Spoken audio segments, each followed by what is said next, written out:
Dear student, welcome to my channel science and maths academy. आज class 9th के gravitational chapter को हम continue करेंगे। ये चैप्टर हमने लास्ट क्लास में स्टार्ट किया था। तो इन द लास्ट क्लास हमने जो ये F इज इक्वल टू ये formula G m1 into M2 by r square, ये जो हमारा यूनिवर्सल लॉ ऑफ फोर्स जो था, यूनिवर्सल लॉ ऑफ ग्रेविटेशन, ये फॉर्मूला हमने इसका डेरिवेशन किया था। तो आज इसी फॉर्मूले से रिलेटेड एक दो क्वेश्चन हम करेंगे न्यूमेरिकल, जिससे हमारा जो ये फॉर्मूला है और इससे कैसे क्वेश्चन बनते हैं वो हमारा कंफर्म हो जाएगा। तो इसमें आज वही न्यूमेरिकल का ही हमारा सेशन है। तो स्टार्ट करते हैं वीडियो। बट अगर आपने मेरे चैनल को सब्सक्राइब नहीं किया है तो प्लीज सब्सक्राइब कीजिए साइंस एंड मैथ्स एकेडमी को, और साथ में जो बेल आइकन है उसे भी प्रेस कर दीजिएगा, ताकि जो भी नोटिफिकेशन होगा वो आपके पास बहुत जल्द पहुंच सके। और वीडियो पसंद आए तो प्लीज लाइक करना बिल्कुल मत भूलिएगा। Now let's get start the video. Here the question is calculate the force of gravity due to earth on a ball of 1 kg mass lying on the ground।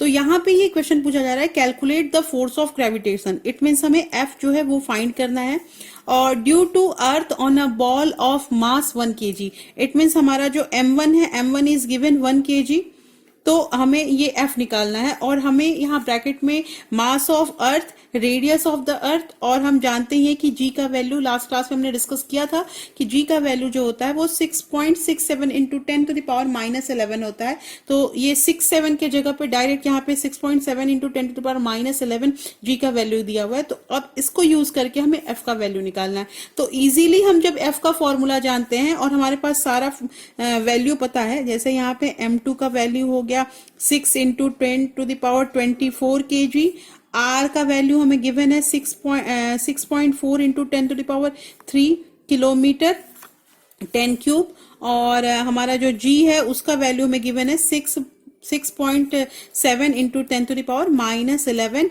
Newton metre square पर KG square. ये कैसे इसका unit आया ये भी हमने last class में discuss कर लिया है। अगर आपने लास्ट वीडियो को नहीं देखा है तो लिंक मैं डिस्क्रिप्शन में दे दूंगी, प्लीज आप चेकआउट कर लीजिएगा। कोई भी चैप्टर का एक एक जो पॉइंट है उसके साथ जो भी वीडियो बना हुआ है उसको देखना बहुत जरूरी होता है, क्योंकि यहाँ पे जो स्टडी में अगर आपका एक एक पॉइंट साइंस में क्लियर नहीं है तो फिर आप आगे के जो प्रॉब्लम है वो आप सॉल्व नहीं कर पाओगे। तो यहाँ आगे अब हम ये सारे जो वैल्यू है उसको इस फॉर्मूला पे पुट करके और हम वैल्यू इजीली निकाल सकते हैं। देयरफॉर सबसे पहला काम यहाँ पे क्या है कि ये R जो है ये किलोमीटर में गिवन है, इसको हमें मीटर में करना पड़ेगा। तो हम यहाँ पे क्या करेंगे, R is equal to 6.4 into ये हमारा 10 के ऊपर जो हमारा क्यूब है, तो इसको हम लिखेंगे 10 क्यूब, और इसको फिर से हम 1000 से मल्टीप्लाई कर देंगे, और ये क्या हो जाएगा मीटर। किलोमीटर को हमने मीटर में कन्वर्ट किया, क्योंकि ये यहाँ पे आप देख रहे हो कि G का वैल्यू मीटर स्क्वायर है और यहाँ पे किलोमीटर गिवन है, तो हमें चेंज तो करना ही पड़ेगा, तभी हमारा आगे का जो प्रॉब्लम है वो बन पाएगा। तो हम इसको डायरेक्ट लिख सकते हैं 6.4 इंटू 10 टू द पावर यहाँ पे 3 और ये 3, तो कितना हो गया 6 10 टू द पावर 6 मीटर, ये R हो गया। अब हम इसे सॉल्व करना स्टार्ट करते हैं। तो F is equal to G into M1 into M2 by r square, यही फॉर्मूला होता है। Put the value of all these thing, therefore G is equal to 6.7 into 10 to the power -11, M1 का value है 1, M2 का value है 6 into 10 to the power 24, value हमने put कर दिया। और नीचे जो हमारा R है, R का वैल्यू कितना है 6.4 इंटू 10 टू द पावर 6, और ये स्क्वायर है इसलिए हमको यहाँ पे स्क्वायर करना पड़ेगा। नाउ हम इसको कैलकुलेट करेंगे, तो कैलकुलेट करने से यहाँ पे आप देखो कि 6 2 जा यहाँ पे कितना हो जाएगा, 6 2 जा 12, यहाँ पे 24 है और ये 11 है, तो 10 वाला तो इजीली आपका सॉल्व हो जाएगा। यहाँ सारा आप करने के बाद ऐसे लिखोगे 6.7 इंटू 6, इसको एक तरफ कर दिया, और 10 -11 ये क्या हो जाएगा, ये जब मल्टीप्लाई में होता है तो ये +24, और यहाँ पे ये 10 कितना हो गया 10 6 2 जा 12, तो ये ऊपर आएगा तो -12, और नीचे हम क्या लिख सकते हैं 6.4 इंटू 6.4। अब हम इसको सॉल्व करेंगे, यहाँ पे हमारा कितना हो जाएगा, ये -11 और -12 दोनों हमारा -24 हो जाएगा, और यहाँ पे +24 है, तो इजीली ये कितना हो जाएगा 10, और जब आप इसको कैलकुलेट करोगे तो आपका आंसर आएगा 9.8 न्यूटन। ये हमारा f का वैल्यू हो गया। तो ऐसे आप कैलकुलेट करोगे और ऐसे ही क्वेश्चन को बनाओगे। बहुत सारे क्वेश्चन ऐसे भी हैं जो अप्रॉक्स में आंसर आता है, तो आप अप्रॉक्स में ही लाके इसे छोड़ दीजिएगा। नाउ इसके साथ हम इसका एक और न्यूमेरिकल देखेंगे, तो उससे क्या होगा कि डेफिनेट हो जाएगा कि हम कैसे इस फॉर्मूला को यूज करके क्वेश्चन को बना रहे हैं। Now the next question is, firstly read the numerical.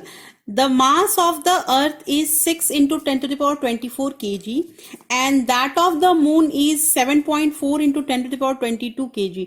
यहाँ पे kg से भी हमें समझ लेना है कि ये मास है। ऐसा तो यहाँ गिवन है कि ये मास है, अर्थ और मून दोनों का मास गिवन है। If the distance between the earth and the moon be 3 into 3.84 into 10 to the power minus 5 kilometre, तो ये क्या हो गया, हमारा distance between earth and moon है, तो it means it is radius. Calculate the force exerted by the earth on the moon. हमें F इसमें भी हमें F निकालना है। तो सबसे पहले और G का वैल्यू यहाँ पे 6.7 इंटू 10 पर -11 न्यूटन मीटर स्क्वायर पर केजी स्क्वायर गिवन है। अगर ये गिवन है तो ठीक है, नहीं गिवन है फिर भी आप G का वैल्यू यही लगाओगे और पुट करके आप क्वेश्चन को बनाओगे।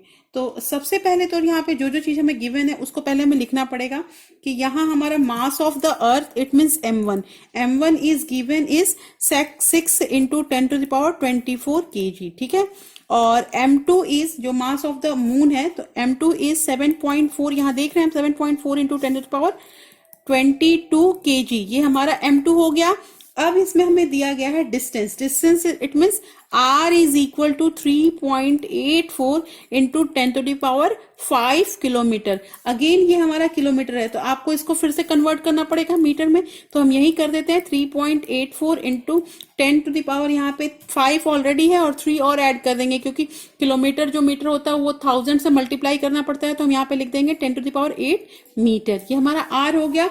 अब हमें यहाँ पे g का वैल्यू गिवन ही है 6.7 इंटू 10 टू द पावर -11, तो हमें f निकालना है। तो हम f का सेम वही फॉर्मूला से f is equal to g into m1 into m2 by r square, उसी हम पुट करके 6.7 into 10 to the power -11 into 6 into 10 to the power 24 into 7.4 into 10 to the power 22 by हमारा नीचे कितना आ जाएगा 3.84 इंटू 10 टू द पावर 8 का whole square. मैंने सारा जो गिवन है हमें उन सब का हमने वैल्यू पुट कर दिया और अब हम इसे कैलकुलेट करेंगे। तो कैलकुलेट करने के लिए सबसे पहले मैंने पहले भी बताया आपको कि जो 10 वाला टर्म है उसको अलग कर दोगे आप।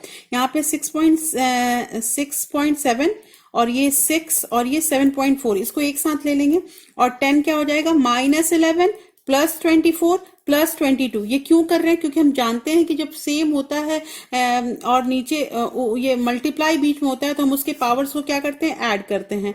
और नीचे हम लिख सकते हैं 3.84 इंटू 3.84 और ये 10 8 टू कितना हो गया 16 और ये 16 ऊपर जाएगा तो -16। नाउ कैलकुलेट करेंगे तो हमारा आंसर आएगा यहाँ पे 2.01 into 10 to the power 20 newton. ये 10 टू द पावर तो इजीली आपका यहीं पे सॉल्व करने से आ जाएगा और इसको कैलकुलेट करने पे अप्रॉक्स में भी आंसर आता है। तो डेसिमल के बाद 2 जो डिजिट होता है उसको अगर आप यहाँ पे दिखा दोगे तो आपका ये क्वेश्चन सही ही है। तो आई होप आपको ये क्वेश्चन क्लियर हो गया होगा कि किस टाइप के न्यूमेरिकल आते हैं और कैसे आप फॉर्मूला यूज करके आप बना सकते हो। तो इससे रिलेटेड कोई भी और न्यूमेरिकल है उसको अगर सॉल्व करना होगा तो आप इसी तरह से सॉल्व कीजिएगा और अगर क्वेश्चन नहीं बन पाता है तो प्लीज कमेंट कीजिएगा। नाउ आगे जो हमारे टॉपिक हैं, जैसे आगे हमारा टॉपिक्स है कि gravitational force hold the solar system together, या इसमें और भी जो हमारे एक एक करके टॉपिक है वो सारा मैं बारी बारी से कवर करूंगी एक एक टॉपिक को। तो लगातार बने रहिए मेरे साथ और प्लीज प्लीज प्लीज सब्सक्राइब कीजिए मेरे चैनल को और thank you, thanks for watching.